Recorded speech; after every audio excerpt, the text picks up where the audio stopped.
Stop. Have you ever seen Nakey Jakey, Brian David Gilbert, or Value Select? No? This is about to be a very original video that you've never seen anything like before. You should check out those other guys too. I friggin' love those guys. Webster's Dictionary describes the health in video games as the numerical value representing your character's vitality and ability to continue playing the game. What that means in Dum Dum is that if you have 10 hit points and someone removes all 10 of those hit points, then you die. It's game over, and you die in real life. This video is going to be essentially just about me talking about what is good health in video games and healing in video games, and what is bad when it comes to health and healing in video games, and I guess game design in general. I'm definitely going to touch on Dungeons and Dragons, because that's me. I touch on Dungeons and Dragons a lot. First of all, clever game design will have ways to incentivize certain gameplay by giving you health for that gameplay. For example, Doom. I friggin' love Doom. Just thinking about Doom makes me giddy. I love Doom so much. Doom is great because what it does is they have these things called glory kills, where when you shoot an enemy enough and they lose their health and they're close to dying, you can either just keep shooting them and blow them up and it's over. Or you can run up to them and you can punch them and you perform this awesome, sick, gruesome, disgusting kill that I cannot show here because my mother watches these videos, and they give you health. Essentially, what the game is doing is it's teaching you to be aggressive and to be in people's faces and to be moving around a lot and to not be scared about getting in front of, right in front of the character's face. And that teaches you to play the game the way that they intended. It is exciting and it's fun and it's satisfying. Same thing goes for Fury. Fury is a game where you play a little ninja guy. You play a little Jedi. He's got a gun. He's got a lightsaber. It's a Jedi. You play this little Jedi guy and you fight against all these other bosses, and they're way stronger than you, and you die in like 2 hits. But you can gain health back by parrying their attacks. You block their attack, and then you hit them back, and it's fantastic, and it feels satisfying, and you get health back. The game is teaching you to learn the bosses to that you are able to beat them entirely because you know them so well. You feel awesome. You feel like a Jedi ninja guy with a gun. So in both Doom and in Fury, the more precise and the more aggressive you play, you are rewarded. And you can play the game for longer, even if you're making some mistakes. A game that doesn't incentivize aggressive gameplay is Breath of the Wild. Breath of the Wild actually is really amazing because it's entirely about exploration. And a big part of that is the hunting and gathering. You hunt animals, you gather little ingredients, and you can take those ingredients and you can bake a pie, you can bake a chicken, you can bake an apple, you can bake all kinds of things.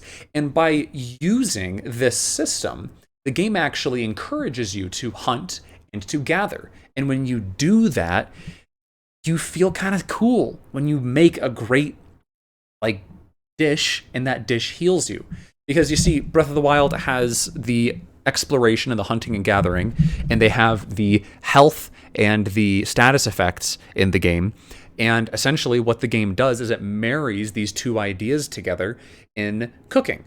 And I am never going to do it. I am never going to use the cooking in Breath of the Wild. Why? Well, probably because I'm just as bad at cooking in real life. Here you go, baby. I made you this delicious meal. Why is it pixelated, darling? Well, because I can't show this on YouTube. Well, how about you take a bite out of it first? Gladly. Now, this wouldn't be YouTube if I wasn't just completely dumping on somebody, right? I mean, we can't just enjoy things here. It's not allowed. So I want to talk a little bit about why I think Pokemon isn't really good with healing. I think that Pokemon has just cheap and plentiful healing items, and you can just heal instantly, and all of the other resources that are used, like power points and type advantages, are just thrown out the window because you can just heal. Like, F you. Healing items are just really, really broken in Pokemon games. You got any more of those full restores?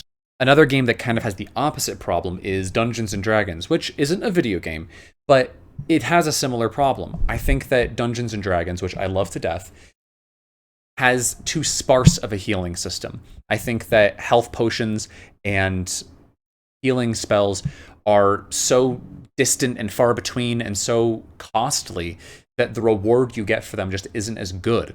In D&D, you never know if your healing is even going to be worth anything.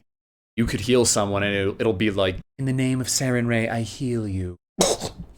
Thanks. Sometimes it'll feel like when you're a healer that you heal someone else and that's your turn, and then that's kind of it. You don't get to be a part of the risk reward. You just reward someone else and you take all of the risk. I think that's bad. And I think that risk reward is what's fun. I think that's what's fun. And I think that's actually kind of the center of all good video game mechanics, any game mechanic really, where you are actively allowing the players to participate in that risk and reward game, right? That push and that pull. My favorite healing mechanic, though, has got to be lifesteal. I think lifesteal is such a cool concept. Pokemon actually does have something similar to this, where if you hit an enemy, then you take their life force, right? You take their health points and you give it to yourself. And I love this because it is just the perfect marriage of risk and reward and of just, it's great, it's good. Although, it might just be that I really like the vampire aesthetic. This is how we talk in Tucson, Arizona. So yeah, thank you so much for watching my video. It's just kind of a little something I wanted to make. We'll just kind of pump something out real quick. I hope that you come back and watch some of my videos later.